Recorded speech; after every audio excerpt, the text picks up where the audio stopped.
Hi everyone, my name is Rohil Jain and I'm an MD Medicine. Hi, I'm Dr. Rushita Jain and I'm the MD Radio Diagnosis. So, today we are going to be discussing our insights and something about MD Radiology versus MD Medicine. Why this topic right now? Because counseling is about to come on 23rd of September. Choice filling is going to start very soon and a lot of residents, aspiring students are going to have a doubt ki which branch to choose. Both are good. One is clinical, one is some clinical as well as intellectual. And top rankers की आजकल demand radiology रहती है. But जिसकी rank आ गई and he is plan for medicine क्या radiology ले या should stick to medicine. Let's know more about radiology from the expert. So, thank you for giving an insight about radiology. I think it's a complete myth that it is not clinical. It is completely clinical from head to toe. We have to image, we have to see, we don't directly see the patient, so we directly don't know the symptoms, but we have to find out a cause and the diagnosis behind it. From brain till the foot, from the small tarsal on your foot, we need to know what it is. So probably I don't want to debate about it, but it is also an extensive branch just like medicine, and think before you pick it up. Okay. So can you tell me like how does your day starts in like a normal radiology? How does it go about? So basically our day, इसमें तो क्या है कि हमारे we have machines, we have huge expensive machines. तो हमारा ज़िंदगी शुरू होती है छोटे से एक्सरे से, then we have ultrasounds, we have CT scans and we have MRIs. Some institutes don't have MRIs, some institute have, so it depends on the college.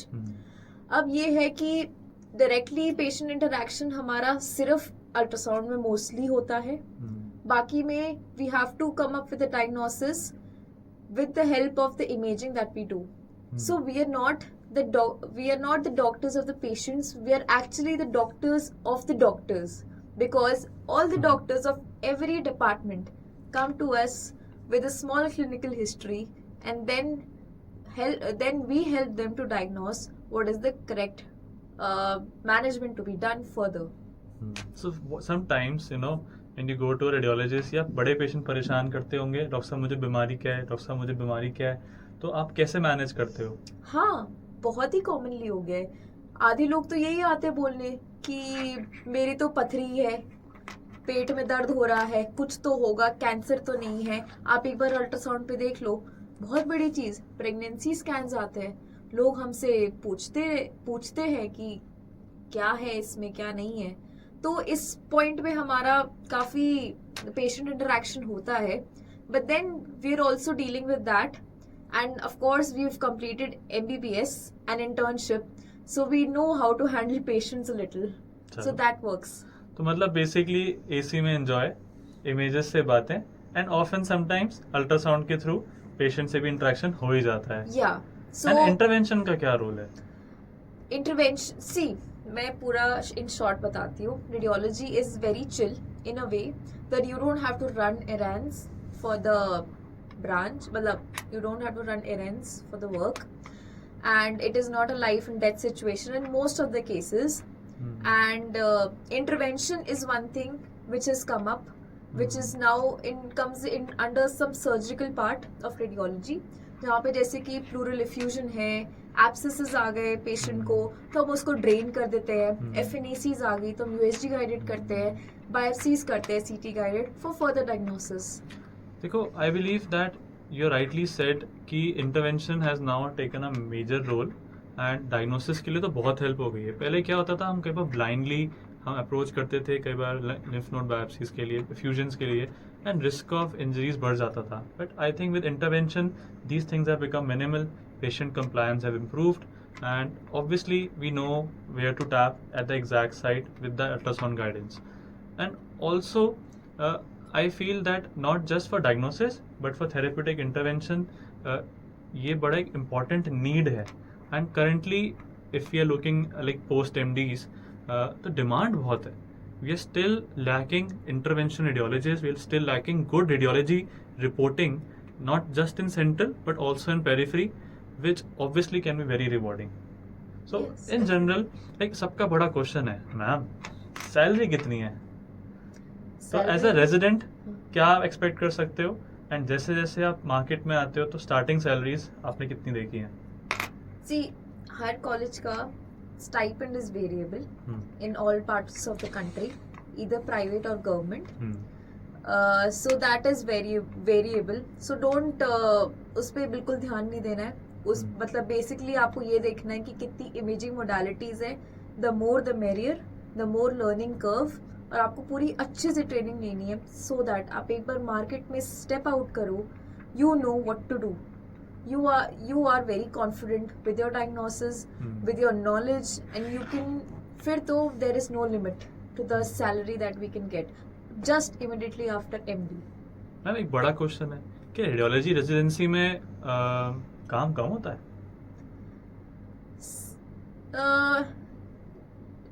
मतलब it is relative. Some people think that बहुत ज़्यादा है. Because they have a notion की radiology is very chill, कुछ है नहीं, 4 बजे तक स्कैन्स खत्म हो जाएंगे, उसके बाद तो क्या ही करना है, चिल है, party life. No.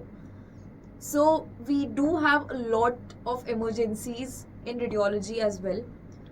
Naming a few, we have trauma के लिए we all have heard about fast that is ultrasound based that we have to do even if it is 3 a.m. in the morning. We have pregnancy scans, we have every other CT scans that can be done. So we have to be there. And trauma तो है ही. Trauma तो बहुत बड़ा role है. Emergency medicine हो गए, and ultrasound हो गए. That is why I'm telling you, radiology is head to toe. Emergency as well as elective. Duty hours के बाद आपको क्या पढ़ाई कितनी लगती है? Like what about the academic part of it? Now see, हम अभी नीट पीजी क्लियर करके आए हैं. नीट पीजी में हमने हाई यील्ड टॉपिक्स पढ़ के आए हैं, बट अब हम हाई यील्ड टॉपिक्स पे क्लिनिकली नहीं आ सकते. अब ये हाई यील्ड टॉपिक्स जो है हमारे 19 सब्जेक्ट्स हैं, ये इतने वास्ट वो ब्रॉड स्पेक्ट्रम में आ जाएंगे कि रेडियोलॉजी का कोई अंत ही नहीं है. We have medicine part also, we have surgical part also, we have peds, ortho, obs gynae, we have everything all at once in radiology. So learning curve बहुत ज़्यादा है, deep knowledge बहुत होनी चाहिए, पढ़ाई करनी पड़ेगी, काम भी साथ साथ करना पड़ेगा. You have to be very dedicated. But हाँ, we don't as such have much patient interaction, तो इतना pressure नहीं है. Nice. अच्छा.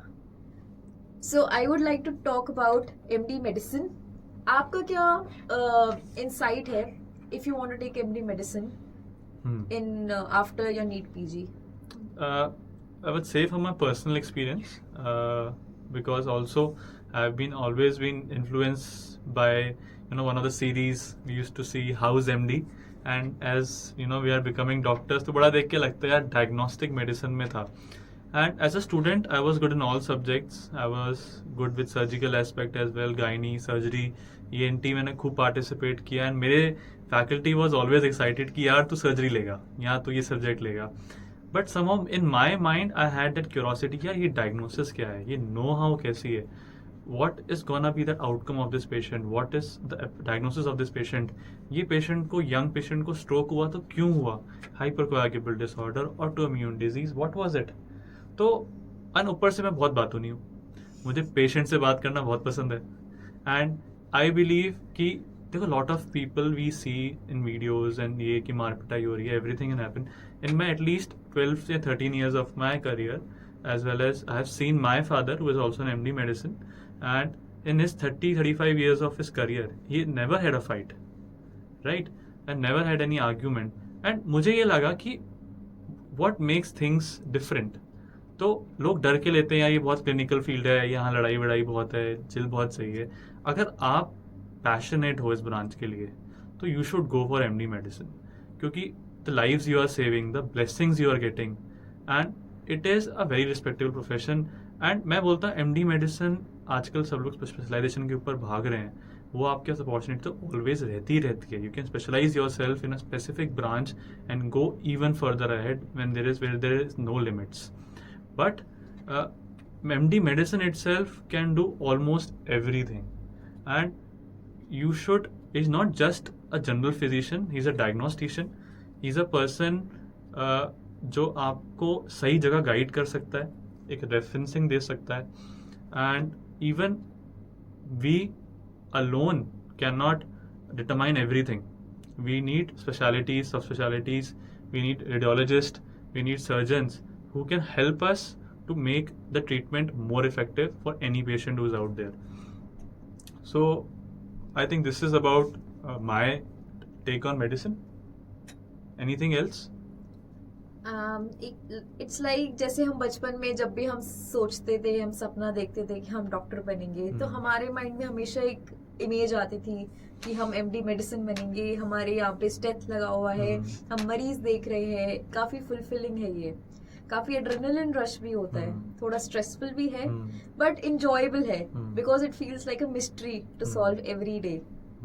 एंड मेडिसिन तो मतलब हमारी ब्रेड एंड बटर है ही, that is the essence of medicine. So ये तो रही बात द ग्लोरी ऑफ मेडिसिन. अब हम जानेंगे कि रेजिडेंसी कैसे होती है. Residency is a different experience all together, and no matter where you are, wherever centre you are, medicine के patients are always in excess. You can never meet the doctor patient ratio in India. आपको 24 hours, 36 hours, 48 hours भी work करना पड़ सकता है.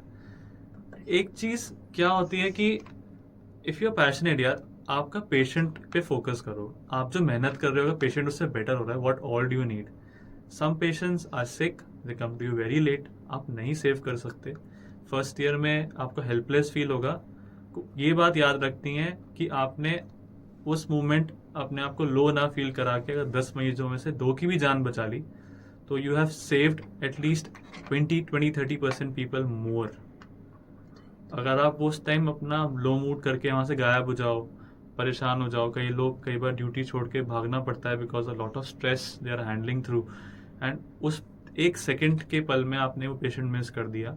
मैं ये नहीं कहता कि ये गलत है या नहीं है, बट एक डॉक्टर को स्ट्रेस से फील करना ज़रूरी होता है. एंड हमें एक बात याद रखनी है, फर्स्ट ईयर में मेरे लिए क्या था, पूरा हार्डवर्क देना है, किताब पढ़ के प्रोटोकॉल फॉलो करके मुझे उसको बिल्ड करना है. But second third year got better for me. तो मेरा juniors help me with my cases, and मेरा ये था कि whatever work I assigned and whatever monitoring I did for my patients, whatever extra effort I did for my patients, the outcome was always there. I was able to give more time because मैं पढ़ भी रहा था and मैं उसको apply भी कर रहा था. तो that's how that second third year became very good for me. And सबसे बड़ी बात जो मेडिसिन की है, मेडिसिन की फैकल्टी अगर आपको एवरेज भी मिलती है, you don't have to worry about it. You have the beautiful book in front of you, that is Harrison. उसमें सब कुछ लिखा है. अगर आप कहीं बार पढ़ाई कहीं कम भी होती है, आपके पास मरीज हैं, these they are your books, and from them you can learn everything. आपका विजन होना चाहिए, एक माइंड ओपन होना चाहिए. एंड आई थिंक हमारे चैनल से सब्सक्राइब, लाइक एंड शेयर भी करना चाहिए, so that you can stay us with those tips with residency, which we're gonna put very soon in the upcoming videos, so you can know how to plan your residency for next 3 years. Right, very well said, sir. So main बात पे आते हैं जो almost सब लोग सुनना चाहते हैं, सैलरी कितनी होती है? So an MD medicine starts with a very basic salary in central cities, because आजकल काफ़ी हैं resident doctors, and because lot of other branches work as a physician with your in your branch or your field, they do look at your patients, and the demand is often pays you good 1 to 1.5 lakh rupees a month. But if you go towards periphery, if you have your own OPD at your own demands, so at first 2 years or 3 years you can start with a good salary of 5 to 6 lakh rupees a month. And as per your admissions, your patient, your जितना time दोगे आप उतना ही आप पैसा कमाओगे. This is everywhere, चाहे वो medicine है या कोई और सब्जेक्ट भी हो. आप जितना काम कम करोगे, जितना काम पीसफुली करोगे आपका. बट ये है एमडी मेडिसिन की थोड़ी आस्क एक नीचे से स्टार्ट होती है, एक बेसिक से स्टार्ट होती है. एंड अगर आपके पास टीम हो तो you can obviously save your time, be more efficient and do better. And जब एसेस करने लगो तो then I think there is no limit. जितना अच्छा आपकी एक्सपर्टीज़ है, जितना अच्छा आपका मास्टर इन सब्जेक्ट है एंड पेशेंट केयर आप जो दे रहे हो, then I don't think then patient shies away from basically taking care of himself. मेरे एक फैकल्टी हमेशा कहते हैं पेशेंट को ऐसे मानो कि आपका घर का कोई सदस्य हो. अगर आप उसको, हर मरीज को एक अपने घर के सदस्य की तरह मानोगे ना, तो कभी भी आपके डायग्नोसिस, कभी भी आपके एफर्ट्स कम नहीं जाएंगे. आप ये सोच के देखो एक बार कि क्या हमारा कोई घर का बंदा अगर ऐसी सिचुएशन पे लैंड कर गया, हम क्या करेंगे? क्या हम भी कहीं ना कहीं लीनियंट हो जाते हैं? तो ये लीनियंसी अगर हम ना दिखाएं, हम इतने पैशनेट हों, तो कोई माइकलाल हमें छू नहीं सकता. वेल से. सो देख लेते हैं, बात जाए तो MD medicine is like a real battlefield. Every day there are new challenges and हर पेशेंट एक मिस्ट्री है. एंड देखा जाए एक रेडियोलॉजी की लाइफ इज लाइक स्ट्रक्चर्ड, थोड़ा स्टेबल, हाई टेक होती है, लेकिन फिजिशियन का इम्पैक्ट थोड़ा पर्सनल होता है. It's more at the ground level and हर पेशेंट के साथ कनेक्शन लॉन्ग टर्म ट्रीटमेंट से जुड़ा रहता है. पर रेडियोलॉजिस्ट के लिए डीप इमेजिंग की नॉलेज तो चाहिए ही होती है, और फिजिशियंस को ब्रॉड नॉलेज की ज़रूरत पड़ती है. सो आई थिंक पढ़ाई तो हर जगह है, but it's up to you how much effort are you giving it. Basically आपका इंटरेस्ट है. If you are passionate for your patients, if you are passionate for patient care, आपको अच्छा लगता है इंटरेक्ट करना, मिस्ट्री सॉल्व करना, I think you should go for medicine. And if you have that adrenaline rush, अब ये होगा, अब ये होगा, तो डेफिनेटली मेडिसिन. बट आपको चाहिए कि हाँ, मेरे को थोड़ा सा बुकिश नॉलेज भी चाहिए, मेरी इमेजिंग भी देख ली, मैं थोड़ा चाय पी लेता हूँ, मुझे थोड़ा एसी मिल जाए और मेरा काम भी हो जाए, तो then choose radiology, of course. So guys, this was our very first video together about medicine versus radiology. कौन And- बनेगा super specialist? Rightly said. Thank you. Thank you.